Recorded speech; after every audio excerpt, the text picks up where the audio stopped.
When Roman legions shattered Queen Zenobia's army outside Antioch in 272 CE, her commanders braced themselves for swift execution. That was how Rome usually ended defiance. But Zenobia's fate would be far more deliberate. Rome had mastered a punishment worse than death: the slow, public destruction of authority. For defeated queens, survival did not mean mercy. It meant humiliation crafted to erase memory, power, and identity.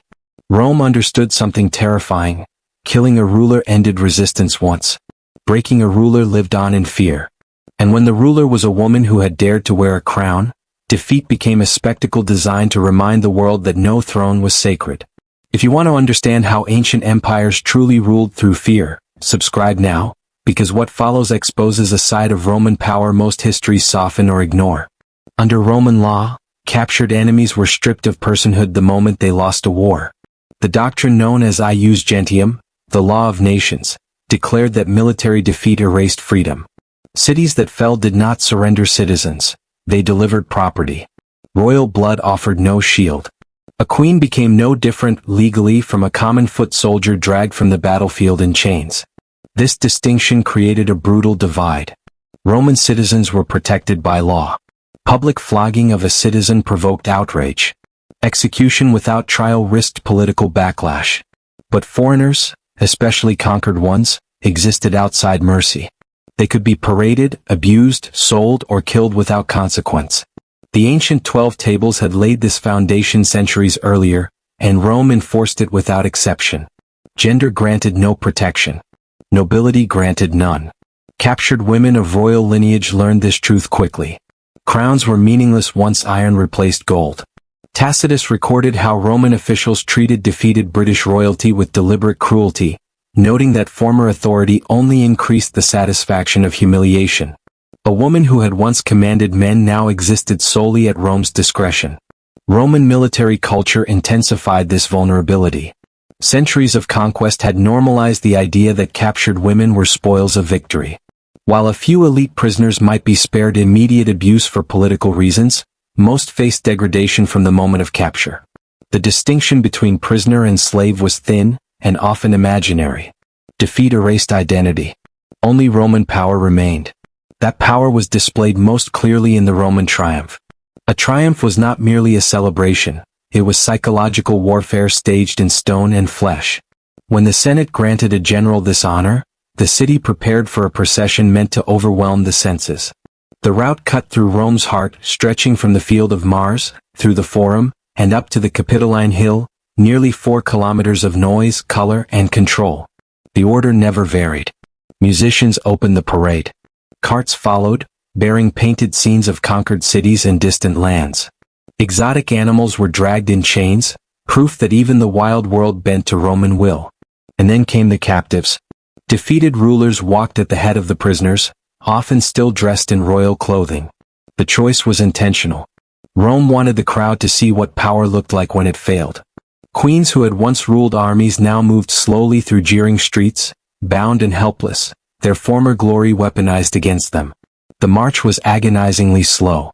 Hours passed as the procession crawled forward, allowing every spectator to absorb the message. Some captives would survive the day. Others would not. No one told them which fate awaited. That uncertainty, step after step toward an unknown end, was part of the punishment. Zenobia walked this path knowing Rome had not finished with her yet. And when she finally appeared before the crowds, Rome ensured the lesson would never be forgotten. Queen Zenobia of Palmyra had done what Rome considered unforgivable. She built an empire of her own. From Egypt through Syria and deep into Anatolia, her banners replaced Roman standards, openly challenging imperial authority in the eastern provinces. For years, she ruled territory that Rome believed already belonged to it.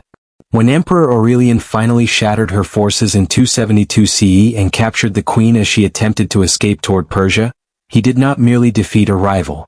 He secured a living symbol, one perfectly suited for a triumph meant to restore Rome's wounded pride. 2 years later, that symbol was unveiled. The Historia Augusta, a 4th-century collection of imperial biographies, offers one of the most detailed descriptions of Zenobia's appearance during Aurelian's triumph in 274 CE. Whether drawn from eyewitness accounts or later reconstruction, The scene was crafted to overwhelm. The procession was designed not only to celebrate victory, but to crush memory of resistance beneath spectacle and excess. Zenobia did not appear in rags. She was dressed in jewels so radiant they caught the sun with every step, turning her body into a moving display of the Eastern wealth Rome had reclaimed. Gold, gems, and silk proclaimed what had been conquered. But the true focus was not her adornment. It was what bound her. Zenobia was chained, yet not in iron. Heavy links of gold wrapped around her body, so massive that soldiers walked beside her to support their weight. These chains were chosen with care. Gold had once flowed through her empire as tribute and trade. Now it had been reshaped into the instrument of her submission. Her wealth had become her restraint. Every step transformed luxury into humiliation. Ancient writers note that Zenobia endured the procession with remarkable composure. 4 hours she moved through hostile streets, burdened by the chains and surrounded by a crowd that celebrated her fall. She did not beg. She did not collapse. She carried herself with a dignity that unsettled onlookers. That refusal to break may have altered her fate. Aurelian, whether impressed by her resolve or calculating the political value of her survival, spared her execution. Instead of death, she was granted a villa near Rome. Later traditions claim she married into Roman aristocracy, that her daughters entered noble families, absorbed into the society that had destroyed their mother's empire. Whether this was mercy or a more refined form of domination remains debated. Zenobia lived out her remaining years not as a ruler, but as a reminder. Her presence in Italy stood as quiet proof that even the most powerful queens could be reduced to dependence under Roman rule. Not all women were granted such controlled endings. In Britain, nearly 2 centuries earlier, Roman cruelty took a far more naked form. In 60 CE, King Persudigus of the Iceni attempted to protect his family after death by drafting a will that divided his kingdom between Emperor Nero and his 2 daughters. He hoped compromise would preserve autonomy. Instead, it invited destruction. Roman officials, led by the procurator Decianus Catus, discarded the will entirely, seized Iceni lands, and declared the kingdom forfeit. When Queen Boudica protested, Rome responded with calculated brutality. Tacitus, whose father-in-law Agricola served in Britain, recorded what followed with rare bluntness. Boudica was publicly flogged. The act alone was symbolic violence. Roman citizens could not be beaten without legal cause. To whip a queen of an allied people was a deliberate act of degradation. It announced that her status no longer mattered. Then the Romans escalated. Boudica's daughters, young, unmarried, and powerless, were assaulted by Roman soldiers. Tacitus describes the violations briefly, but the restraint of his language only amplifies the horror. He places these acts at the center of his explanation for the rebellion that followed. This was not random cruelty. It was humiliation engineered to break a royal line and terrorize an entire people. The abuse was carried out openly. Not hidden. Not denied. By violating the queen and her daughters before their subjects, Roman officials sent a message that resistance would be answered with destruction of body, honor, and lineage. The intent was submission through fear. Instead, it ignited war. Boudica rallied the Iceni and neighboring tribes into a rebellion that nearly expelled Rome from Britain. Roman cities burned.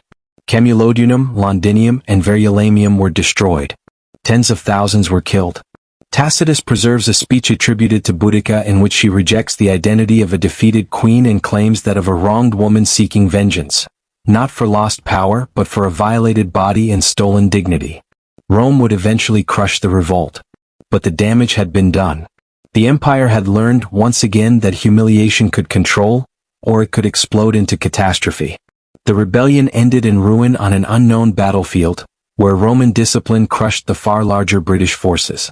Tacitus records that Boudica chose poison over capture, a final act of defiance. Her daughters vanished from history, no chronicler recorded their fate, their voices swallowed by silence. Victory parades through Rome were a mask for cruelty. Triumphal processions wound through the streets toward the Capitoline Hill, but behind the spectacle lurked a darker reality. Captured rulers were escorted to the Mamertine prison, or Tullianum, carved into the northeastern slope of the hill. Here, in its lower dungeon accessible only through a ceiling hole, Rome's enemies met grim ends: suffocation, starvation, or slow torment. Above, the city celebrated. Below, kings and generals perished in darkness and filth. Vercingetorix, the Gallic chieftain who united the tribes against Caesar, exemplified this fate. After 6 years in captivity following his defeat at Alesia in 52 BCE, he was paraded through Rome in 46 BC, a once proud leader reduced to a broken, hollow figure before the cheering crowds. After the procession, he descended into the Tullianum to die. Jugurtha of Numidia faced a similar horror. Following Marius's triumph in 104 BC, he was lowered into the dungeon, left to starve for 6 days, his screams echoing while Rome rejoiced above. Plutarch records his delirious last words, a chilling testament to the terror of captivity. Simon Barora, who led the Jewish revolt ending with Jerusalem's fall in 70 CE, was paraded in Titus's triumph and executed only after confirmation of his death allowed the ceremonies to continue. Not all captives died immediately. Some were kept alive as symbols of Rome's power, bargaining tools, or warnings to others. But for those marked for execution, the triumph was merely a prelude to suffering. Queens, generals, and kings alike were humiliated and broken, their dignity stripped as a calculated demonstration of dominance. The flogging of Boudica, the golden chains on Zenobia, the executions in the Tullianum. These were not anomalies. They were deliberate policies designed to terrify, to enforce compliance, and to cement Roman authority. History forces us to confront the brutal reality behind Rome's grandeur, the human cost hidden beneath the glory of triumphs. The stone walls of the Mamertine prison still stand today, a silent monument to suffering. Queens who once commanded armies and administered justice were reduced to spectacles, their degradation turned into entertainment, a stark reminder of the price of empire, broken lives and stolen dignity.